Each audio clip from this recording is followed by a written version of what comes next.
Well, good evening, internets. It's me, DP Knudten, on the night after Thanksgiving, November 27th of 2020. And last night's episode of BOOKWARD BOUND was pretty short because I was pretty inebriated and tired and tryptophaning out on turkey and all the extra stuff. So I apologize for last night and its very lack of content episode, but it did keep the streak alive, and that is the most important thing when what you're trying to do is 301 consecutive live streams where you work on a book that you want to have published or uploading of the press-ready PDF files by January 1st of 2021. And that's exactly what I'm doing and have been doing for 266 days in a row, with the exception of 2 nights where I had Lyme disease. Crazy. Anyway, enough about that. I got to get back to this book because I've only got 35 days left until the end of the year. Can you believe that? Yeah, 35 days left before the end of the year, and when I actually have to upload the press-ready PDF files to Amazon's Kindle Direct Publishing platform. Yeah, it's coming up pretty quick. And so I better start working on this book, or keep working on this book in a meaningful, progressive, or successfully progressive way. So what am I going to do tonight? I'm going to take you on over to Scrivener, the application I'm using to write this book, which you can see right here. Scrivener is great for writing books, but it's not my last stop when it comes to getting this thing done. That is actually going to be in Microsoft Word of all places, but that's neither here nor there for right now.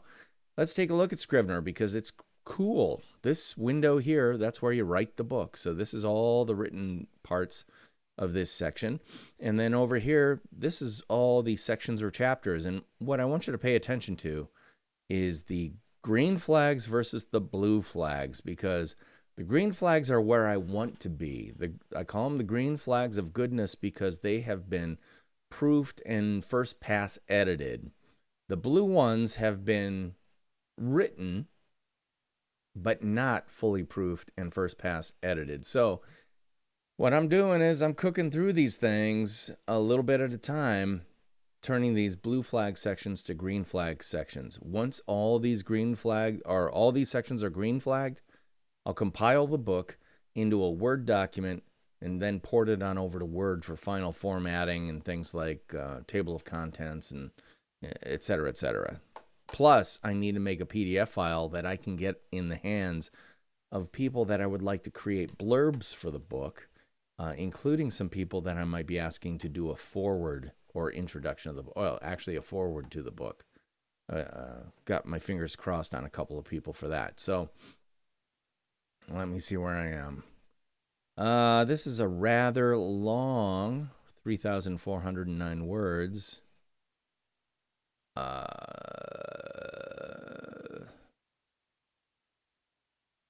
Now let's just start it out.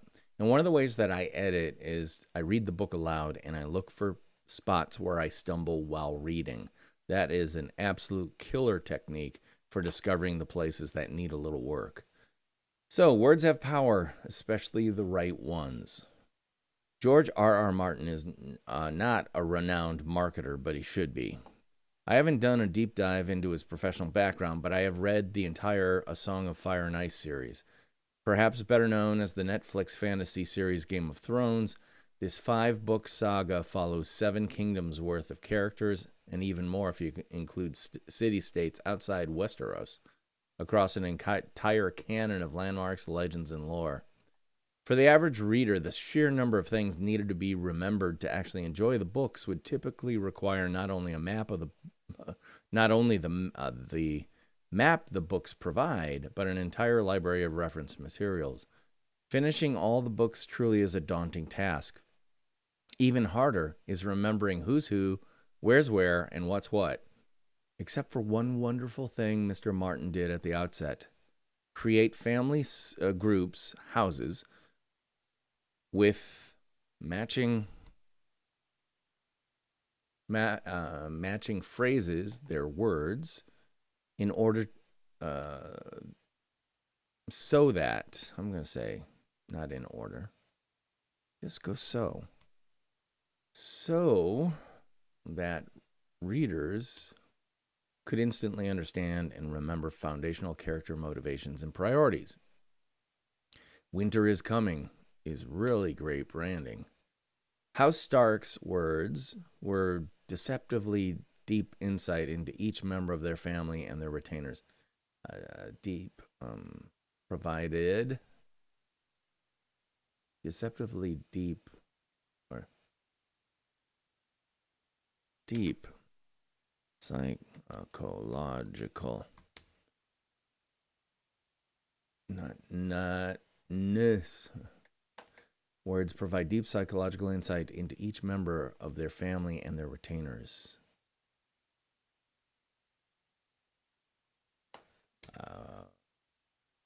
Personalities.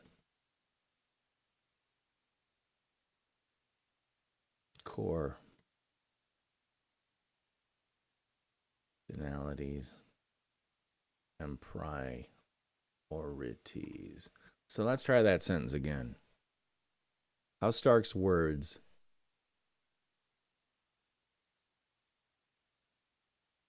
motto provide deep psychological insight into each member of their each member of the family and their retainers, core, their family,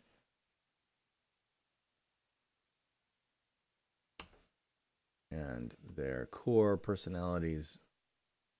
And their core personalities and their core. Now let's take personalities out and their core priorities.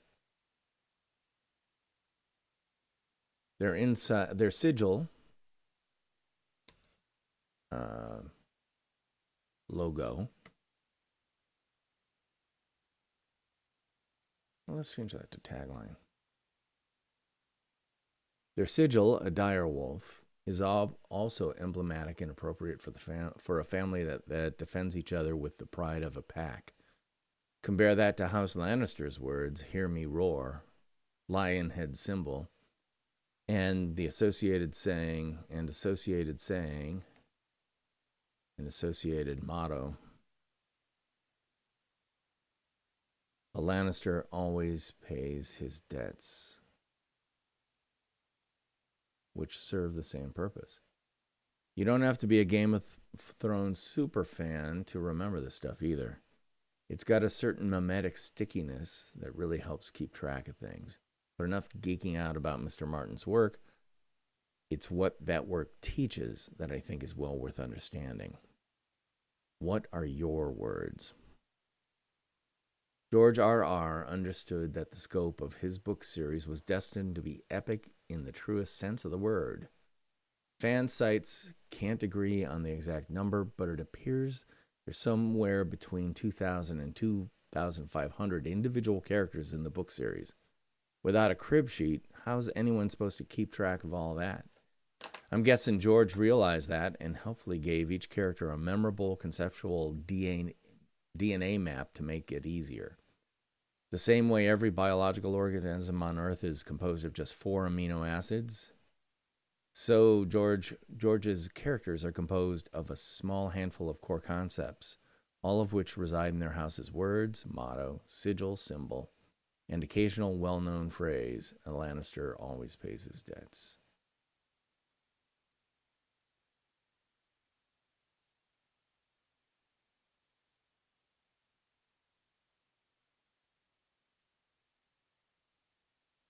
If you read Martin's books, you'll run into a variation of one phrase over and over again.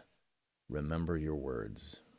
Spoken by members of all different stations in a variety of circumstances, both joyous and tragic, that phrase is often part slap in the face and call to greatness. The words they're talking about are the unchanging truths that inform every decision, no matter how difficult. They are a call to action, a centering mantra, and a continual reminder of who you are, what you do, and how you do it. Do you have words? If not, you need some. Now, just like this historical example proves. What's your key 3? If you had to sum up everything about the United States of America in just 4 words or phrases, could you? Just 3. It's 3.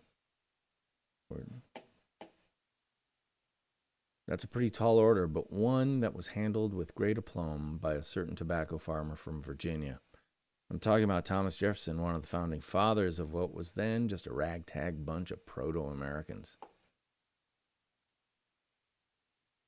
Founding fathers of what was... You can't be a founding father of proto-Americans.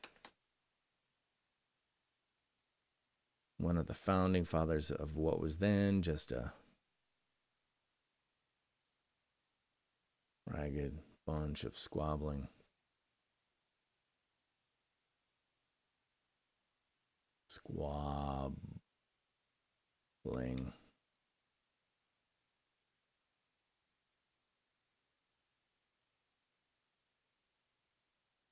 colonies. Let's look that word up, shall we?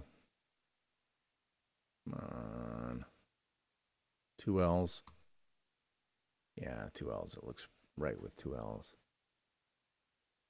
Just a ragged bunch of squabbling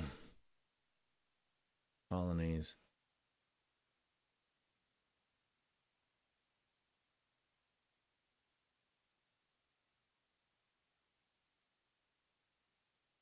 Don't wanna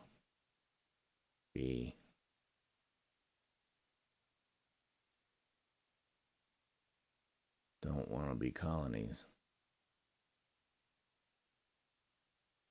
Don't want to be British.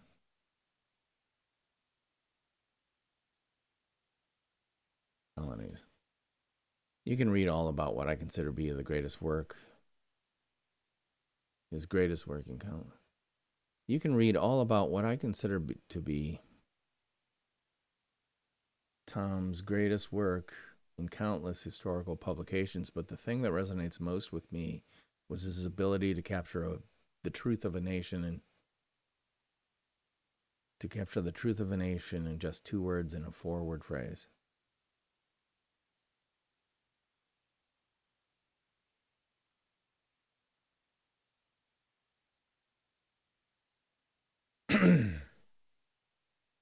But first, a note about authorship. Relatively few people are aware of Mr. Jefferson's magnum opus.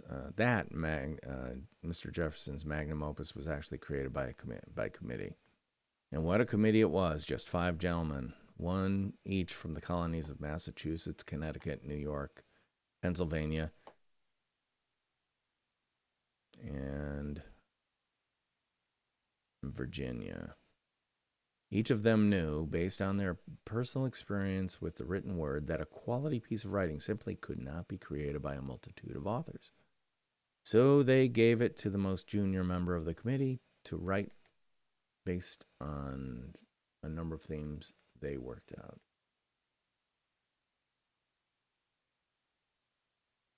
I don't know why that looks weird. I have to fix it in Word. And so, during the oppressively hot summer of 1776, he did. Thomas Jefferson, the youngest, I already said that.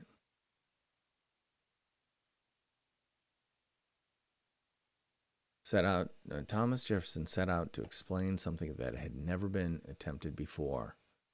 Why one nation conceived in liberty would seek to end their relationship with the world's preeminent superpower.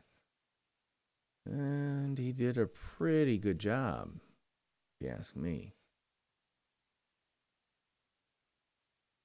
I'm writing about the Declaration of Independence, of course, but I've been obsessing over those 2 words and 1 4-word phrase for over 25 years. I mean, seriously, how did this Virginian come up with a creed that not only worked then, but continues to inspire now?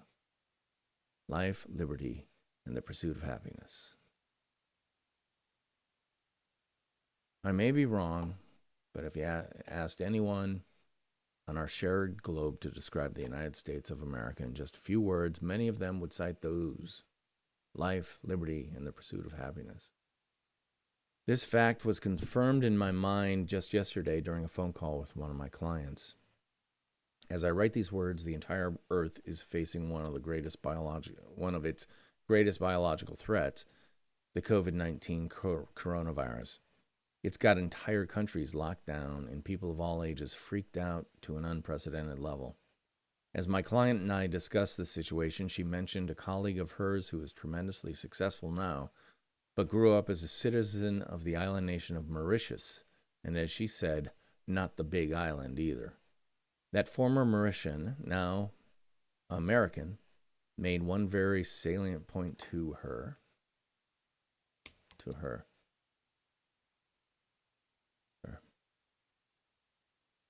That this is nothing long term. Our country has an innate dynamism and energy that cannot be denied, and it, cannot be denied, period. I have too many sentences that could be broken up. It's a beacon of hope that for doers from around the globe. Yes, things will be tougher now, but we'll be back. Why? Life, liberty, and the pursuit of happiness. 3 concepts that make one heck of a brand. Yes, the United States of America is a brand, and it has its own, not it is, and it has its own distinct brand graphic and conceptual,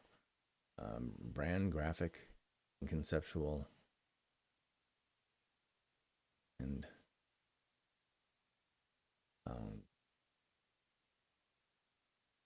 foundational conceptual elements.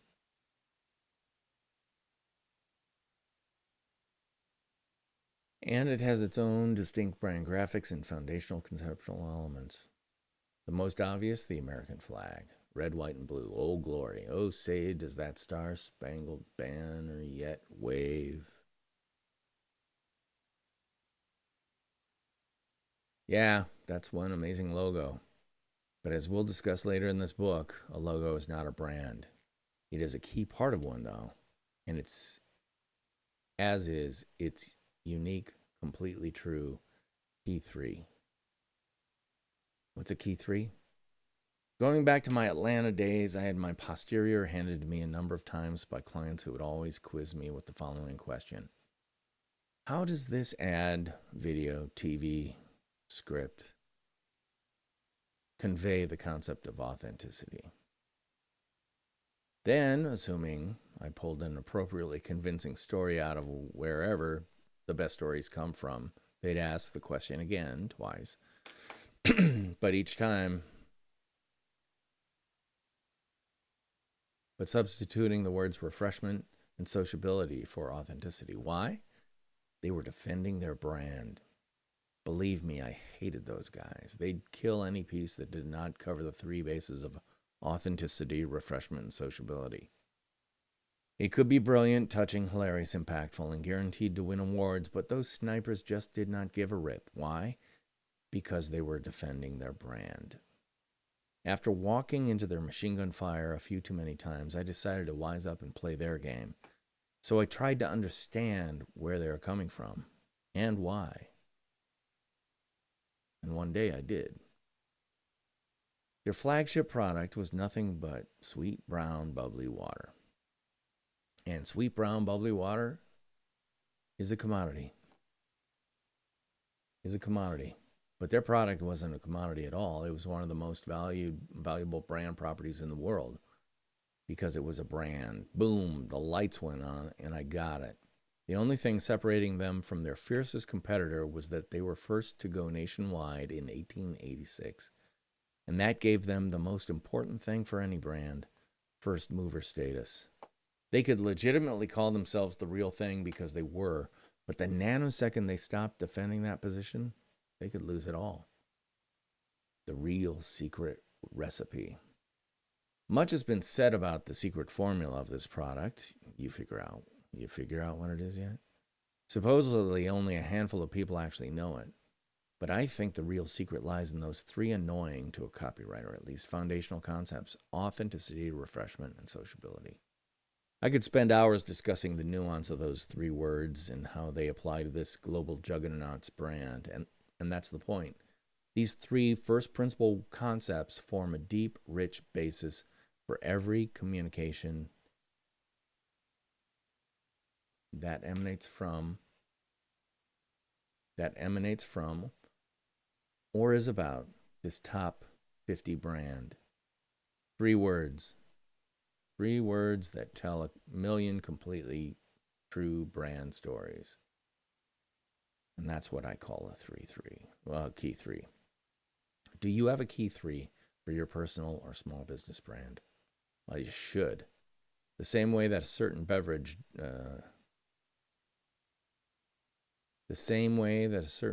does to keep it distinctly different than their competitors, your key three concepts can make sure you're always heading in the right direction no matter what temporary conditions exist.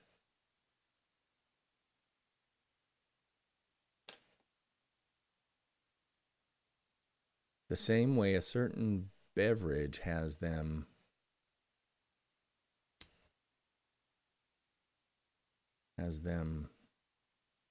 to keep it distinctly different from their competitors, your key three concepts can make sure you're always heading in the right direction no matter what temporary conditions exist. There's a tendency when creating such foundational affirmations to make them all wonderful. What do I mean? A question.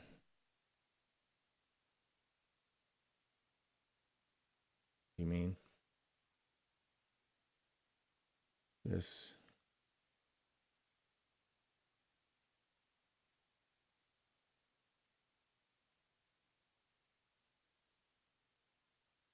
Consider this question. How many tech companies use the word innovation to describe the way they do business? I'm guessing somewhere north of 80% and higher. Why? Because tech and innovation are synonymous in most minds. But many tech companies are about as innovative as a copy machine. If such a tech company were completely true about who they are, what they do, and how they do it, some would have a key three like this. Fast follower, 80% of 100% is good. Price is paramount. Is good enough? Price is paramount.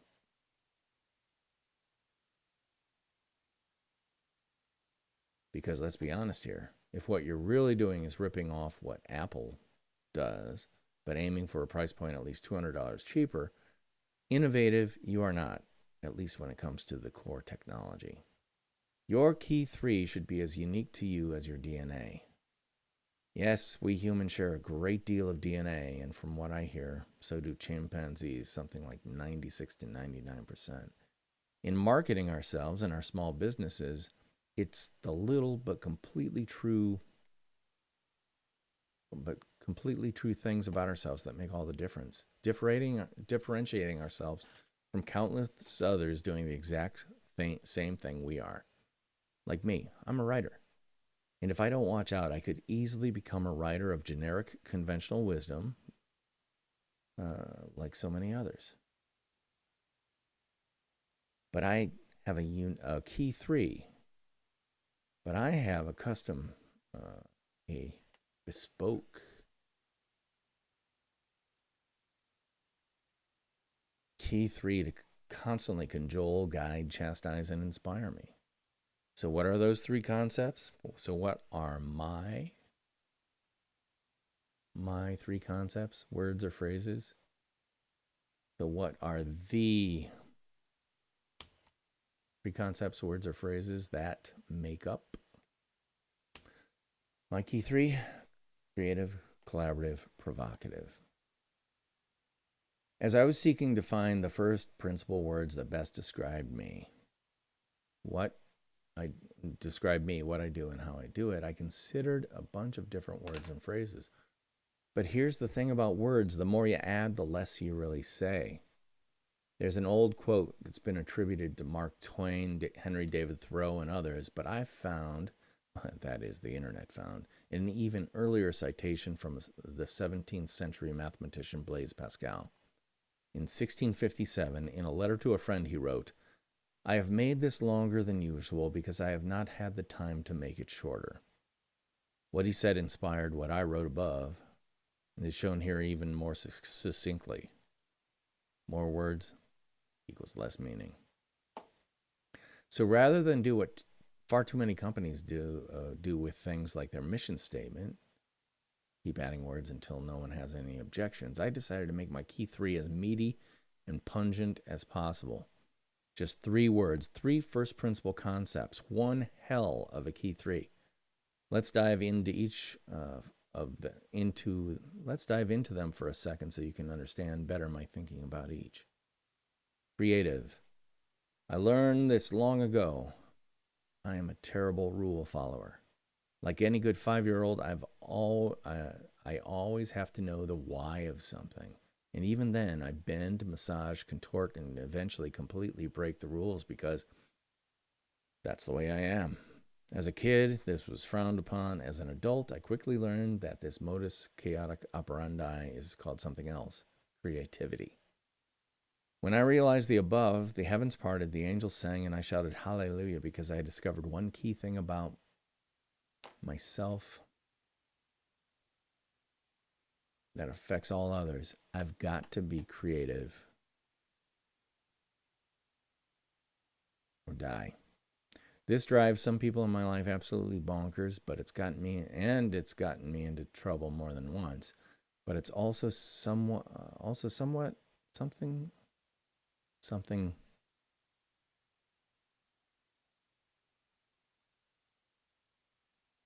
of a superpower, and that's why it's the very first word concept in my key 3. Collaborative. This one was even more elusive and took at least a decade as a professional copywriter to figure out. At first, I was a ball hog. That's what we called a kid who would never pass the ball while playing basketball or soccer. A ball hog is the antithesis of a team player. They always want and take all the credit, insist on their idea, and make the people they work with feel like crap. I was, and on my worst days occasionally still am, a ball hog. But as I climbed the creative department hierarchy, I discovered something. The work I did with others was always better than the work I did by myself. That's when I decided to embrace the word collaborative in all its many meanings. The ball hog in me still lives, but has been gelded and locked away when creating paid work for others. Why? Because they are paying for it and deserve the best we can give them.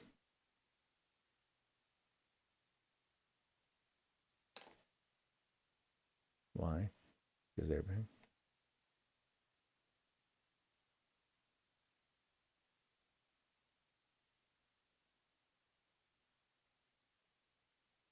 Give them. Okay. And the client that feels actively heard, seen, and understood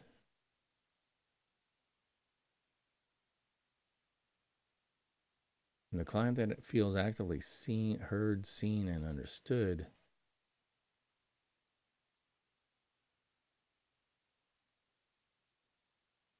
by engaging them not as service provider, but a true collaborator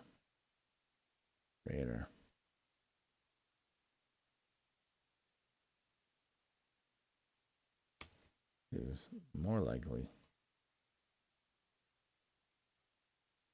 to stay engaged with you. More likely to stay engaged with you and to others. Bingo. Provocative. This word concept is the most unusual, but probably the most definitive in describing both my best value and worst quality. Two sides, same coin. I typically describe it this way. It's a tweak on the cheek and a poke in the eye. The tweak on the cheek is, oh, that's a good idea. But the poke in the eye says, have you thought about this? The fact is, to be a successful creative marketer, it requires equal parts chutzpah and kindness. Chutzpah and empathy?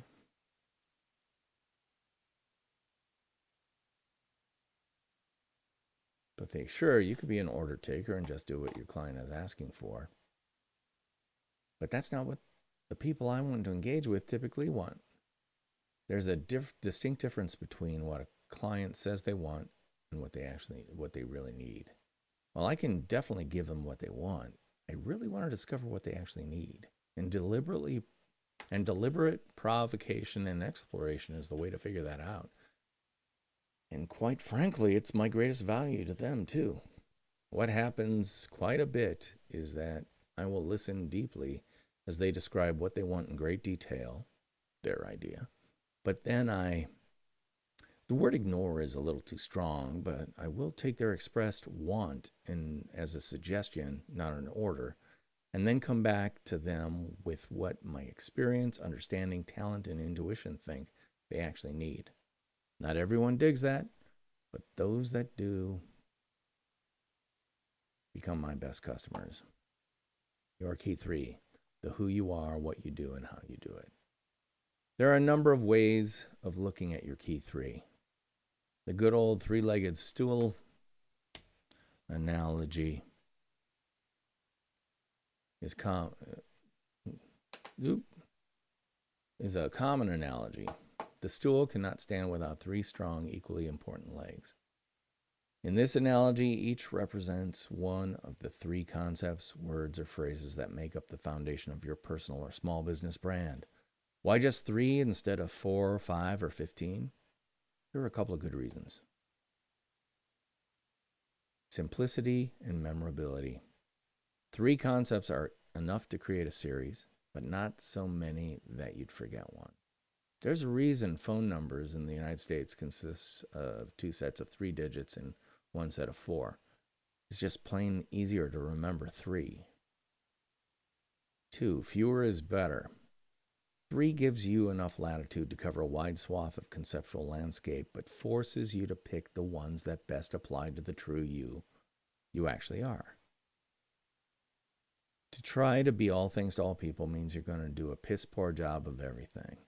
By specializing based on your first principle truths, you are making a statement of what you stand for and a promise to every person that you engage with. And frankly, the fewer promises you make, the better. When it comes to discovering your personal brand, I'm not a big one for recipes or fill-in-the-blank forms. That said, a good way to start thinking about crafting your key 3 is to pick one concept, word, phrase to describe each key in your key 3. Key 1, who are you? What concept is at the very core of who you are as a person, professional, or human being? For me, it's creative. For others, it could be analytical, enthusiastic, organizational, or a phrase like detail-obsessed. Whatever it is, it needs to be as specific as you can make it. About yourself and your core value.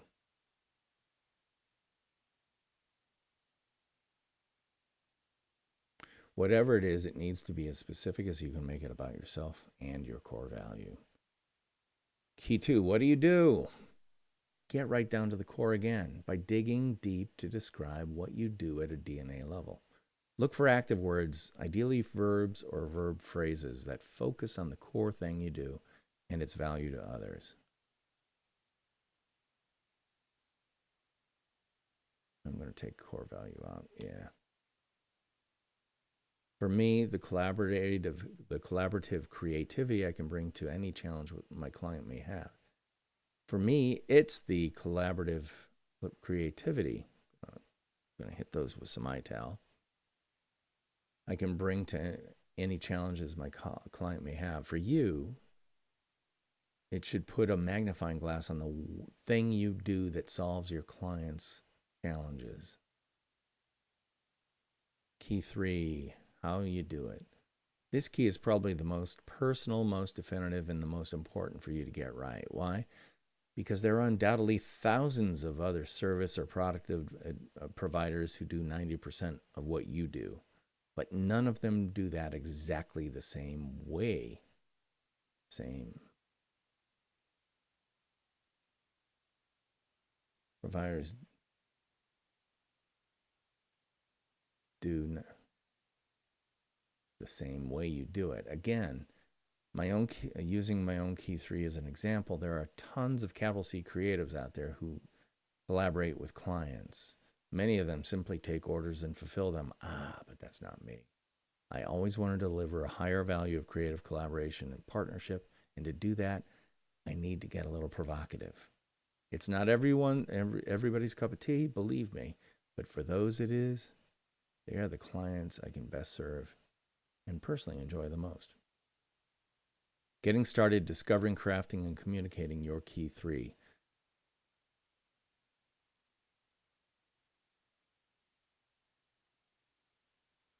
Here are 5 questions that can help you begin thinking deeply about the concepts that are core to who you are, what you do, and how you do it. 1. Of all the things you do, what is the single most successful thing you've done and continue to do in your professional life? B.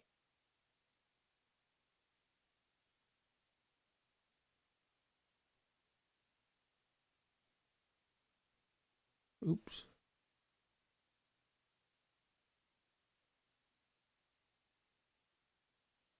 B.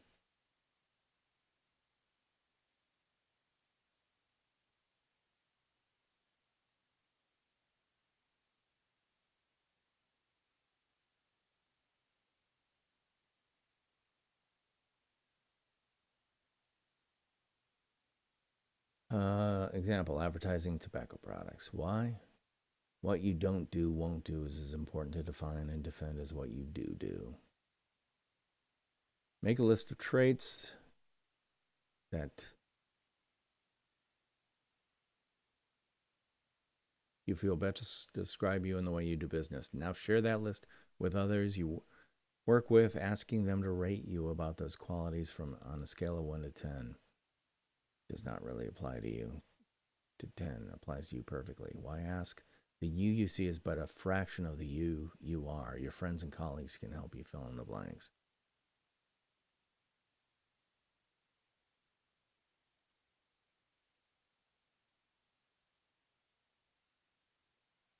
So let's see if I do this.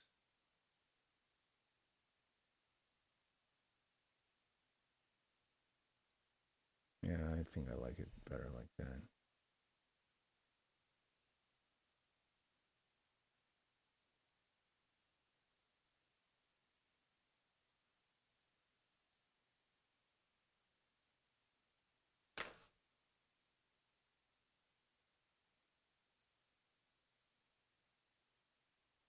From the time your brand.